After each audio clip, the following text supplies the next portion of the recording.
Hey guys, welcome to my channel, The Ready Nurse Nay. Today's video, I'm going to be talking about different ways to prevent burnout as a new nurse. So if you haven't been following along my journey, I graduated nursing school in 2023, in December of 2023. And I start my new job. I accepted a job on the med surg unit, and I'm starting that job at the end of January 2024, right? So this video idea came along because I think of nurse burnout. You hear the term a lot, especially during the pandemic with nurses quitting and hospitals being short staffed. I heard it a lot during nursing school and even while during clinicals, being on the floor with nurses that are talking about how they hated their job and they just were ready to quit. Okay, even hearing all this stuff, and I'm just like, you know that nursing is a hard job while you're in school, but then you actually get into the field and you're working on the floor and you see it really is a hard job. Some days may be smooth and easy and some days can be rough, right? And you can see where that nurse burnout comes from. So I kept thinking about it and ways to prevent it. I think the first way is definitely just acknowledging that it's normal. Just because you're feeling burnt out, you're still a good nurse. You're still a good nurse. Just like you can have, I don't know if you ever heard the term parent burnout or mom burnout, wife burnout, or spouse, marriage burnout, whatever. You can be burnt out on all kinds of things. And you just get so tired and overwhelmed and stressed, and you just don't know what to do with it. You just want to, you just don't know what to do with it. So I think the first step in I guess managing burnout or preventing burnout is just to recognize that it's a normal thing. If you are burnt out in any area of your life, you're still a good person, you're still a good nurse, you're still a good wife, you're still a good mom or parent or caregiver, or whatever it is that you're doing. You just burnt out, you're tired, you're stressed. Your body is like, what can I do with all this? It's a normal thing, right? So I wanted to figure out ways, even being a new nurse and before even starting my job or in the process of the early stages of working as a nurse, ways to prevent this, because I don't want to be 3 months into my nursing role and hating my job. And, I know new nurses and friends and stuff who were like 3 months into their job, they were burnt out, which is crazy, right? So we did some research. I thought about this and I have my own different ideas of how to prevent burnout, but I also did some research. So let's talk about it, how to prevent this nurse burnout, especially for my new nurses. So if you go to the American Nurses Association website, nursingworld.org, there and look up nurse burnout, it talks about what is nurse burnout. It says burnout is caused by unmanaged chronic workplace stress. It can occur in any job, and the following symptoms are mental and physical exhaustion, mental distance from the job, like you're distancing yourself away from the job in your mind, cynicism, being really negative about the job, and reduced efficiency in the workplace, just not as efficient. This is some statistics. I like statistics if you like stats. It says results from a 2020 survey indicate that almost 2/3 of nurses, so 62%, experience burnout. That's in the U.S. And then it's especially common among younger nurses. So with 69% of nurses under 25 reporting burnout.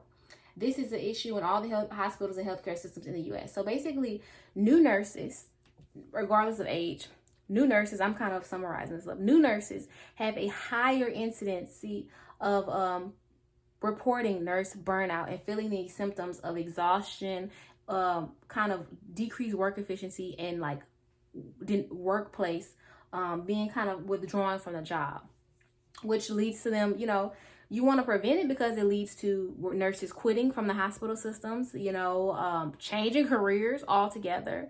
I don't even know knowing of nurses who worked for a year and year as a new nurse and were just so burnt out that they quit their job and literally picked up retail jobs. Like I've heard stories like that, because they were so burnt out from that 1 year of nursing as a new nurse, quitting their job and literally going and working in retail because they needed a break. They were so burnt out from 1 year. So it's like, how do you prevent this, right? It is an issue because if you're not, as the generations are getting older, your nurses are getting older. If your new nurses are getting burnt out and leaving and going into other fields, you're going to continue on with this nurses shortage that people keep talking about, especially with nurses not wanting to work in the hospital because it's so stressful. So let's keep reading, right? This talks about signs of nurse burnout, right? You know the signs, especially if you ever work with a burnt out nurse that is just like over it, you know the signs. It's like they'll get that, don't care mentality. They're just tired, very negative, cynical about their job, calling in, calling out, all that stuff, okay? According to the American Nursing Association, signs of burnout: feeling constantly overworked, regularly too tired to go to work. So that's where those call-ins come in, or calling out, whatever. You don't look forward to your job, hate their jobs, talk about leaving and switching and quitting all the time. You feel unappreciated or like your work doesn't matter. And this talks about different ways to prevent burnout. And it has the generic names. You can look this article up. I'm going to place the link at the bottom in the bio section of this video, so you can go look up this article and read more on it. And it's talking about the generic, different ways of how to prevent burnout. And a lot of this is already kind of what I thought about as I sat and thought with my thoughts and wrote down on my paper alone, right? But the biggest thing it's saying on here is avoidance begins with awareness, like being aware of what burnout looks like and how to prevent it. I think this needs to be a part of new orientation for all new nurses, about being aware of what burnout looks like and how to address it, even as a new nurse, and knowing that not being ashamed of addressing it early, because you might literally be in your orientation. If your orientation is 3 months long or 6 months long, depending on your specialty or hospital, you might be burnt out at 2 month mark. You might be burnt out at 3 and 4 month mark, and you're like, oh my gosh, is this normal? Yeah, it's normal. It's a hard job. You're learning a lot in a short amount of time. Not only that, going from the role of being a student nurse to an actual practicing active nurse, where these patients' lives are literally in your hands, that's stressful. You're working with people, you're talking and communicating between your patients and the family members and the doctors and your coworkers and your managers all the time. You're communicating 24/7 as a nurse. You are on your feet for 12 long hours, 12, 13, 14 hours, especially if you're working in a hospital. You're on your floor, you're on your feet all the time, turning patients, dealing with, gross things, dealing with very sad things, dealing with patient deaths, dealing with all kind of really patient traumas, having to report cases of abuse, having to deal with violence, like that's stressful. That is stressful. You're dealing with all these things and you're learning how to be a new nurse. So yes, being aware that you can be burnt out as a new nurse is totally possible, and will help you to seek help early on, so that you're not so burnt out that you just like are over the profession of nursing, even within your first year, because it's possible. I've heard about it, I've seen it. Let's talk about it. So I wrote my little ideas on my little paper here about ways to prevent that I want to implement into my, first year of nursing, so that I can prevent nurse burnout. And then of course I'm gonna come to you with a follow as I implement these into my own life to prevent nurse burnout. Of course, I'm gonna follow up with them in the months or year or whatever to come, to let you know how effective they are. Okay, so the first, I have seven burnout prevention tips or whatever recommendations. The first 3 are all stuff that you hear with all the things, all the healthy stuff. Getting a proper amount of sleep, getting exercise, and having adequate nutrition. Good sleep helps your brain to like really rest and your body to heal. Exercise helps keep you strong. It is a good stress reliever. And then just eating properly, having good nutrition in your diet will fuel your body to heal and to think and to be prepared to take on whatever you need to take on throughout the day. So those are the first 3. These all, those are the norm, right? Number 4, I put is to use my PTO. So as a new nurse, use your PTO. I have new nurse friends who like don't use their PTO because of the way they arrange their schedule. They just don't have to. They arrange their schedule in a certain ways where they have their 3 in a row. Then they have the rest of those days off. So they don't really have to use their PTO. But you have it. You know what I'm saying? Like, you might as well use it. I'm gonna use it. I plan on using my PTO. The only issue, I guess, with my job at the hospital I'm at is saying my manager mentioned to me that you have to work 3 months, then use your PTO, and then even after that, you have to request your PTO off 9 months in advance. So it's like, what? Technically, it's like you're not really able to use it until after a year, which is kind of weird. But I plan on using my PTO. So yeah, using my PTO, using it for to have some more days off during the week, you know, just as mental breaks and times of rest and renewal. I plan on using it for that, using it to get stuff done, using it for personal things, whatever. Just using my PTO because, you know, you accrue it, you work for it, you want to use it, right? The next thing I put on here for number 5 is if I'm actually sick, I'm going to call in. The days are over. From nursing school, I remember we would all be sick. And you would still go to school because you would have to make, if you missed the test, you had to make it up. You had to have excuses for making it up. If you missed clinicals, you had to make it up. So it was easier, I remember in school, to go to class sick than to miss, right? So technically you're going to sick to miss, right? Those days are over. Once you become a new nurse, if you're sick, call in. Don't come to work sick. If you're really sick, now if it's like a little cold or something, you just blowing your nose, that's one thing. But if you have like the flu and you've got body aches, you got COVID, you can barely walk, you got some type of viral stomach bug and you're throwing up, or if you have a really, really bad migraine, horrible, maybe some type of flare up from chronic conditions, whatever the case may be, and you cannot take care of patients for that day, you're feeling super bad, call in. And I think in the process, if you're worried about money, start early saving and building up that emergency fund and some type of savings to where when you have to call in, you're not so concerned about money because you have a savings account to cover those days. It's, you know, that you call in, especially if you call in because you're sick. So call in.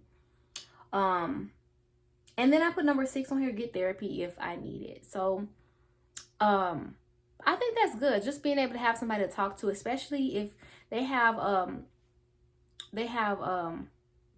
what is that? Nurses that work as counselors.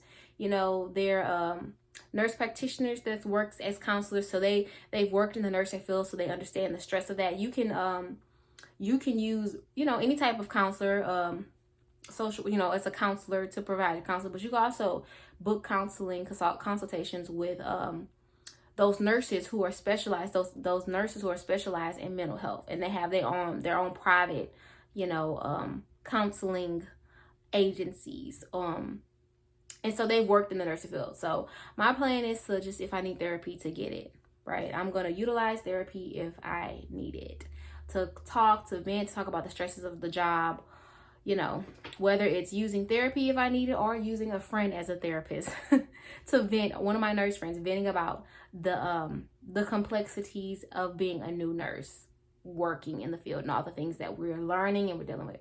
So use therapy if you need it. Vent to a nurse friend, okay?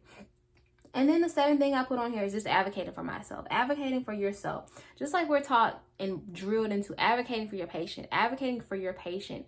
You advocating for your patient could literally be the difference between them living or dying. It could be the difference between them staying one night in the hospital or staying a week, right? The difference between them having a really good patient outcome or a really bad outcome by you advocating for your patients. So just advocating for your patients, it can help improve their quality of care, shorten their hospital stay, and make their overall health process just a little bit better. So like we advocate for our patients, advocate for yourself as well. Whether that is, you know, patient assignments. If you're receiving an unsafe patient assignment that you don't have experience with, advocating with your nurse manager and saying, hey, I need more, you know, help with this patient. I'm unaware of this disease process or whatever. I need help with this. Advocating for yourself so that you can provide proper care for your patients. When it comes to coworkers, you know, if you're having a little whatever with your coworkers, making sure that you can fix that, or if you need to go to managers or whatever, do what you got to do. Okay. Unit onboarding. So making sure that sometimes if you're really, really good as a student, they will try to push you on your own a little bit faster. You know, maybe that hospital guarantees 3 months, but they're like, oh, you're great, we're going to push you off after a month. If you need a little bit more time, say, hey, I need let me get another month of training, whatever. Because since I'm guaranteed 3 months, you said I was good at 1 month, let me get that additional month, and then I'll be more prepared. You know, so getting that continued onboarding, you know, continuing help, making sure you know the folks that you can ask to for help when you're on the floor, and then also like utilizing your PTO. So just advocating for yourselves in there's different ways. Like all of these ways that you can prevent nurse burnout are ways that you can advocate for yourself. And then if you guys any other additional, you know, tips or tricks or whatever to advocate for yourself and prevent burnout, drop them in the comment section below, because I want to know. I do not want to be a burnt out nurse. I want to be an excellent nurse, love my job. And that's what I plan to be, an excellent nurse, loving my job, right? While also advocating for myself. And that's what you can be, an excellent nurse while loving your job and also advocating advocating for yourself. Now, obviously, you can do all these things and still be burned out. You can do all these things and still be tired, because nursing is not an easy job. But in that case, you know, take any other measures, do other stuff, creative that you need to do. Just do what you got to do so that you're not burned out, right? In a good way, in a good positive way, you know, in a good positive way. Don't go out and do nothing crazy, you know, or that's unhealthy for your body, no substance or anything like that. But you know, if you can find different ways to help with the stress and help with preventing burnout that are good for your body, that are healthy, that are legal, you know, you can do those things. And drop some more additional ideas and tips, things that you guys do to prevent burnout. See you in the next video. Peace, love, and blessings. Mwah. Happy New Year's. Bye.